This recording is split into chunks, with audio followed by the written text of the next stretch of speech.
늦은 밤 아파트의 정막을 깨고 들려오는 며느리. 김은주의 시끄러운 통화 소리에 75세의 박만복은 또다시 잠을 설친다. 침대에 누워 뒤척이는 그의 눈은 텅 빈 천장을 향해 있었다. 무식하게 큰 목소리 며느리 탓에 가출한 시아버지의 대책이라는 제목처럼 만복의 일상은 이미 며느리의 그림자에 갇혀 있었다. 아침 식사 시간에도 거실에서 텔레비전을 볼 때도 심지어 혼자 산책을 나갈 때조차 며느리의 지나친 간섭과 잔소리는 끊이지 않았다. 아버님, 그건 아버님 연세에 맞지 않아요. 아버님, 돈은 아껴 쓰셔야죠. 며느리의 말 한마디 한마디는 만복의 가슴에 비수처럼 박혔다. 평생을 가장으로 아버지로 살아왔던 그에게 이제 남은 것은 며느리의 통제와 무시뿐이었다.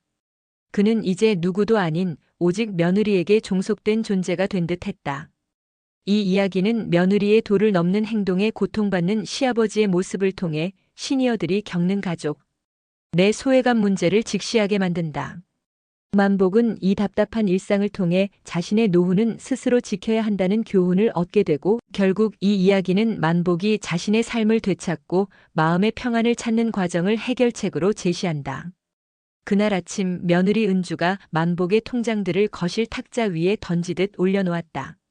아버님, 이 적금 이제 그만 해지하세요. 저금리라서 의미도 없고요. 차라리 저희 사업 자금에 보태는 게 훨씬 효율적이에요. 만복은 눈이 휘둥그레졌다. 그 통장은 평생 아끼고 아껴서 모은 아내와의 추억과 자신의 노후를 위한 마지막 보루였다. 그건 내 비상금이다. 만복의 목소리가 떨렸다. 그러나 은주는 냉정하게 말했다. 쓸데없이 돈 쓰지 마세요. 우리 준호랑 저 돈 벌기도 힘들어요. 아들 준호는 아내와 아버지 사이에서 눈치만 보며 아버지, 그냥 엄마 말 들어라고 나지막이 말했다. 자신의 평생을 바쳐 모은 돈마저 통제하려는 며느리의 행동과 아들의 무관심에 만복은 큰 충격을 받았다. 그 순간 만복의 가슴속에 묻어두었던 자존감이 무너져 내리는 소리가 들렸다. 그는 더 이상 이 집에 머무를 수 없다는 결심을 굳혔다. 그날 밤 만복은 작은 가방 하나를 챙겨 조용히 집을 나섰다. 평생을 한 집안의 가장으로 아버지로 살아왔던 그에게 가출이라는 단어는 낯설고 두렵기까지 했다. 하지만 며느리의 차가운 말과 아들의 무관심이 남긴 상처는 그 두려움을 압도했다. 그는 더 이상 그 집에서 숨죽이며 살 수 없었다. 만복은 목적지 없이 무작정 기차역으로 향했다. 역에 도착하자 익숙한 도시의 소음과 사람들 틈에서 그는 낯선 해방감을 느꼈다. 평생을 계획대로 살아왔던 그에게 목적 없이 떠나는 여행은 처음이었다. 기차표를 끊을 때도 그는 행선지를 정하지 못하고 한참을 망설였다. 결국 가장 멀리 가는 기차표 한 장 주세요라고 말하고는 손에 쥐어진 표를 보며 옅은 미소를 지었다. 기차에 몸을 싣자 그의 마음은 어린아이처럼 설렜다. 창밖으로 스쳐 지나가는 푸른 들판과 낯선 풍경들은 마치 그의 지나온 삶의 페이지가 하나씩 넘어가는 듯 했다. 그는 주머니에서 낡은 아내의 사진첩을 꺼내들었다. 젊은 시절 아내와 함께 찍었던 빛바랜 사진들을 보며 그는 눈물을 글썽였다. 여보, 우리 그때 함께 여행 가자고 했었지? 이제야 혼자서라도 가네. 그는 아내에게 미처 전하지 못했던 미안함과 그리움을 곱씹으며 자신만의 여행을 시작했다. 이 여행은 단순한 도피가 아니라 잃어버린 자신의 정체성과 존엄성을 되찾기 위한 인생의 마지막 퀘스트였다. 만복은 종착역에서 내려 낯선 도시의 골목길을 걷기 시작했다. 그는 그동안 자신이 잊고 살았던 것들을 하나씩 떠올렸다. 젊은 시절 동네 사진관에서 셔터를 누르며 사진작가의 꿈을 키웠던 기억, 낚시터에 앉아 고요히 물결을 바라보며 사색에 잠기던 평화로운 시간들, 그리고 무엇보다 자신의 이름 석자 박만복으로 불리며 주체적으로 살아가던 시절의 자신. 그는 이제 더 이상 누구의 아버지나 누구의 시아버지가 아니었다. 그는 그저 박만복이었다. 낯선 거리를 헤매던 그는 우연히 허름하지만 정감 가는 낡은 여관에 자리를 잡았다. 여관 주인은 낯선 노인의 초췌한 모습에도 불구하고 따뜻한 미소를 건네며 방을 내주었다. 만복은 그 따뜻한 친절에 메말랐던 마음이 조금씩 녹아내리는 것을 느꼈다. 여관방에 홀로 앉아 그는 자신의 미래를 진지하게 고민하기 시작했다. 며느리가 통제하려 했던 통장 속 돈은 사실 아내가 돌아가신 후 몰래 모으고 아껴서 마련한 비상금이었다. 그는 이 돈으로 무엇을 할 수 있을지 생각했다. 다시 집으로 돌아가 며느리에게 굴복하고 남은 여생을 숨죽여 살 것인가, 아니면 이 돈으로 새로운 삶을 시작할 것인가. 그는 결심했다. 더 이상 가족의 굴레에 갇히지 않고 자신의 노후를 스스로 지켜내기로. 그의 마음속에는 오랜 시간 억눌려왔던 용기가 조금씩 피어나고 있었다. 그 용기는 그에게 며느리의 큰 목소리에 맞설 수 있는 대책을 세우도록 속삭였다. 그는 다음 날 아침 일찍 여관을 나와 바다로 향했다. 해안가에 서서 밀려오는 파도를 바라보며 그는 지난 삶의 모든 짐을 파도에 실어보냈다. 파도 소리는 그의 귀를 시원하게 뚫어주었고 마음속 답답함이 조금씩 해소되는 것을 느꼈다. 그 순간 그의 마음속에 묻어두었던 젊은 시절의 꿈이 다시금 떠올랐다. 사진과 음악을 좋아했던 그의 젊은 날. 만복은 해변을 따라 걷다 임대라고 쓰인 낡은 간판을 발견했다. 그곳은 한때 작은 카페였던 곳이었다. 만복은 그 자리에 멈춰서서 한참을 생각에 잠겼다. 잃어버린 시간을 되찾고 새로운 삶의 터전을 마련하는 것. 그것이 바로 그가 이 여행에서 찾아야 할 노후 지혜이자 며느리의 큰 목소리에 맞설 수 있는 강력한 대책이었다. 그의 가슴은 다시금 뜨겁게 뛰기 시작했다. 만복은 며칠 동안 그 작은 해안가 마을에 머물렀다. 그는 아침 일찍 일어나 바닷가에 나가 걷고 낡은 카페 앞에 서서 상념에 잠기곤 했다. 그 카페는 바다를 마주하고 있었는데 낡았지만 어딘가 모르게 아늑하고 평화로운 분위기를 풍겼다. 만복은 그곳에서 새로운 삶을 시작할 수 있을 것 같은 막연한 희망을 느꼈다. 그러던 어느 날 그는 카페 문이 열려 있는 것을 발견하고 조심스럽게 안으로 들어갔다. 카페 안은 오래된 LP 음악과 진한 커피 향으로 가득했다. 벽에는 빛바랜 그림들이 걸려 있었고 테이블마다 작은 꽃병이 놓여 있었다. 주인 아주머니는 뒤돌아서서 커피를 내리고 있었다. 그녀가 몸을 돌리는 순간 만복은 숨이 멎는 듯 했다. 그녀는 젊은 시절 자신의 첫사랑과 꼭 닮은 최은숙이었다. 50여 년의 세월이 흘렀지만 그녀의 온화한 눈빛과 인자한 미소는 만복의 기억 속에 생생하게 남아있던 첫사랑의 모습과 놀랍도록 일치했다. 만복은 심장이 두근거리는 것을 느꼈다. 잊고 지냈던 순수한 설렘과 함께 낯선 곳에서의 우연한 만남이 주는 경이로움에 그는 할 말을 잃었다. 은숙은 만복에게 따뜻한 커피 한 잔을 내어주고 그의 지혜로운 말에 깊은 인상을 받았다. 만복은 은숙과 대화를 나누며 잊고 지냈던 삶의 활력을 되찾는 듯 했다. 그는 처음으로 자신의 마음속 이야기를 솔직하게 털어놓았다. 며느리와의 갈등, 그리고 가출이라는 충격적인 선택까지. 은숙은 그를 비난하거나 동정하지 않고 그저 따뜻한 미소로 그의 마음을 위로해 주었다. 그녀는 만복의 아픈 마음을 헤아려 주었고 그의 숨겨진 가치와 연륜을 존중해 주었다.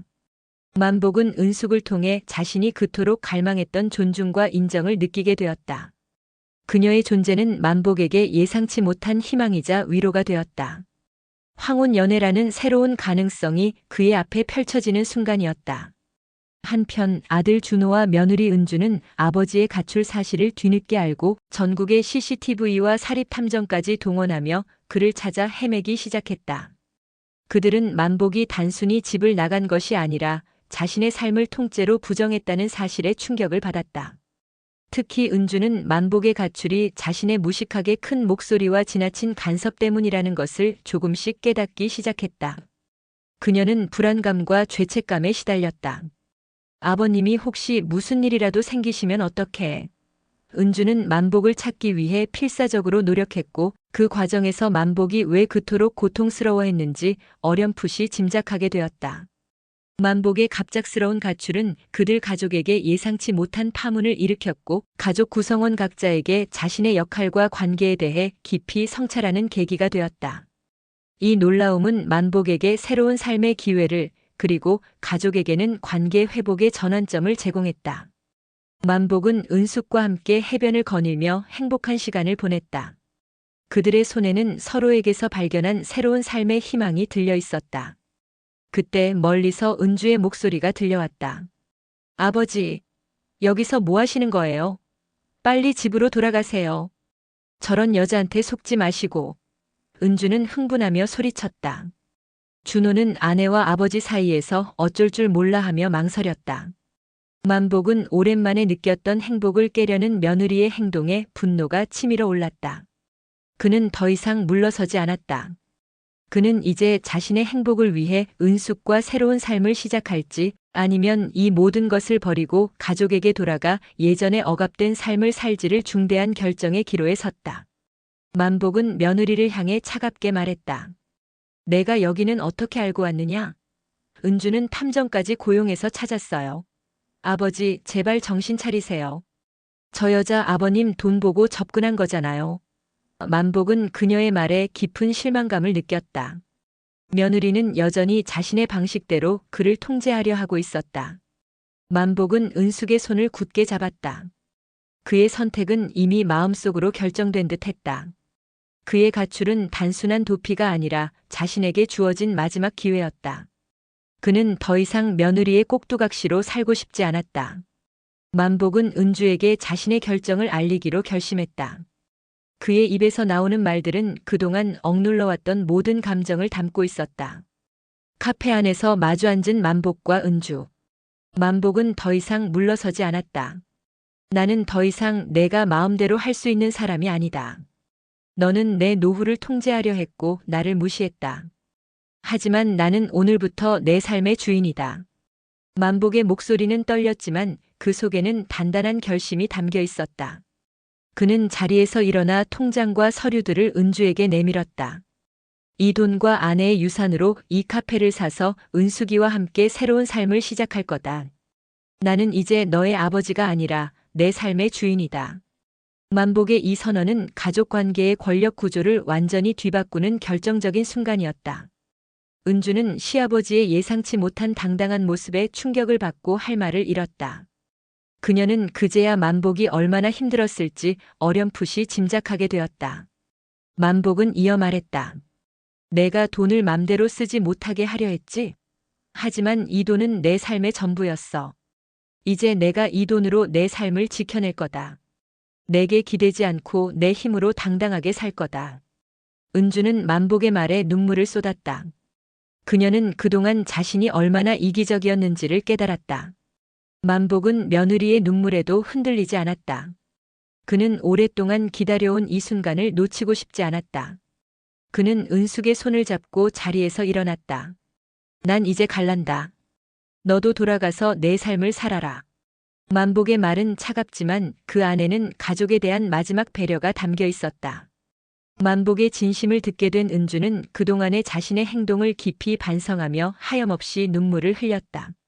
아버지가 그렇게 힘드셨는지 몰랐어요. 죄송해요. 만복의 마음이 조금씩 풀어지기 시작했다.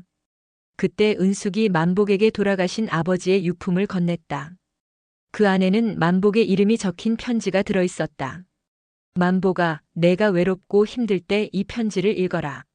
내 딸 은숙이 내 곁에 있을 것이다. 내 노후는 내가 지켜줄게. 놀랍게도 은숙은 만복의 오랜 친구 딸이었던 것이다. 만복은 친구의 마지막 배려에 눈시울이 붉어졌다. 은숙은 아버지는 아버님이 혼자 힘든 시간을 보내고 계실 때마다 늘 걱정하셨어요. 이제는 제가 아버님 옆에서 아버님의 힘이 되어 드릴게요. 라고 말했다. 이 사실을 알게 된 은주는 더욱 큰 충격과 죄책감을 느꼈다. 자신이 무시하고 내쫓으려 했던 시아버지가 사실은 자신의 아버지의 오랜 친구이자 소중한 존재였다는 사실을 깨달았다. 그녀는 만복에게 달려가 무릎을 꿇고 진심으로 용서를 구했다. 아버님, 제가 너무 무지하고 어리석었어요. 돌아와 주세요. 만복은 은주의 진심 어린 사과에 마음이 움직였다. 그는 은주의 손을 잡고 일으켜 세웠다. 그래, 내 마음은 알겠다. 하지만 이제 나는 돌아가지 않을 거다. 나는 내 삶을 찾았으니까. 만복은 은숙과 함께 작은 카페 황혼의 꿈을 열었다. 그의 손때 묻은 손길로 직접 페인트를 칠하고 낡은 가구들을 고쳐냈다.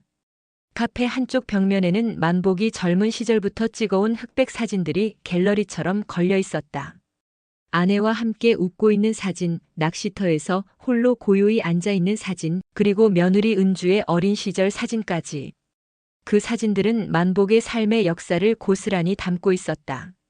카페의 이름처럼 이곳은 그의 삶의 마지막 황금기를 밝히는 희망의 빛이었다. 카페가 문을 열자 마을 사람들은 따뜻하고 정겨운 분위기에 이끌려 하나둘 찾아오기 시작했다. 만복은 손님들에게 커피와 함께 자신의 삶의 지혜를 나누었다. 젊은이들에게는 인생의 조언을, 동년배들에게는 추억을 공유했다. 그의 이야기는 사람들의 마음을 움직였고 황혼의 꿈은 단순한 카페를 넘어 마을의 사랑방이자 작은 박물관이 되었다. 만복은 더 이상 며느리의 잔소리나 무시에 시달리지 않았다. 그는 매일 아침 일찍 일어나 카페를 열고 저녁 늦게까지 손님들과 이야기를 나누며 행복한 미소를 지었다. 한편 은주와 준호는 만복의 가출 이후 그의 빈자리를 뼈저리게 느꼈다. 며느리 은주는 만복이 없는 집안이 얼마나 텅 비었는지를 깨달았다. 그녀는 매일 밤 늦은 귀가와 시끄러운 통화 소리가 만복에게 얼마나 큰 고통이었는지 뒤늦게 알게 되었다. 준호 역시 아버지의 존재가 얼마나 소중했는지를 깨닫고 아내와 함께 만복을 찾아 나섰다. 그들은 황혼의 꿈 카페에 도착하여 문을 열었다. 만복은 그들을 보고 잠시 놀랐지만 이내 따뜻한 미소를 지으며 반겨주었다. 은주는 만복에게 달려가 무릎을 꿇고 눈물을 쏟았다. 아버님, 제가 너무 어리석고 무지했어요. 저희가 얼마나 아버님께 상처를 드렸는지 이제야 깨달았어요. 부디 저희를 용서해 주세요. 준호 역시 고개를 숙이며 아버지, 정말 죄송합니다. 제가 아버지를 제대로 지켜드리지 못했어요. 라고 말했다. 만복은 조용히 그들의 손을 잡고 일으켜 세웠다. 그래, 내 마음은 알겠다. 하지만 이제 나는 돌아가지 않을 거다. 나는 내 삶을 찾았으니까. 만복의 말은 차갑지만 그 안에는 가족에 대한 깊은 사랑과 배려가 담겨 있었다. 그날 이후 은주와 준호는 매주 주말마다 황혼의 꿈을 찾아와 만복과 시간을 보냈다. 은주는 이제 만복에게 잔소리를 하는 대신 그가 좋아하는 음식을 만들어 오고 카페 일을 돕기 시작했다. 준호는 아버지와 함께 낚시를 가고 사진을 찍으며 부자간의 정을 다시 쌓아갔다. 가족 관계는 새로운 평화를 찾았다. 만복은 더 이상 며느리의 간섭에 시달리지 않고 자신의 삶을 주체적으로 이끌어가는 황혼의 영웅으로 거듭났다. 그의 가출은 단순한 도피가 아닌 자신의 삶을 되찾기 위한 용기 있는 선택이었다.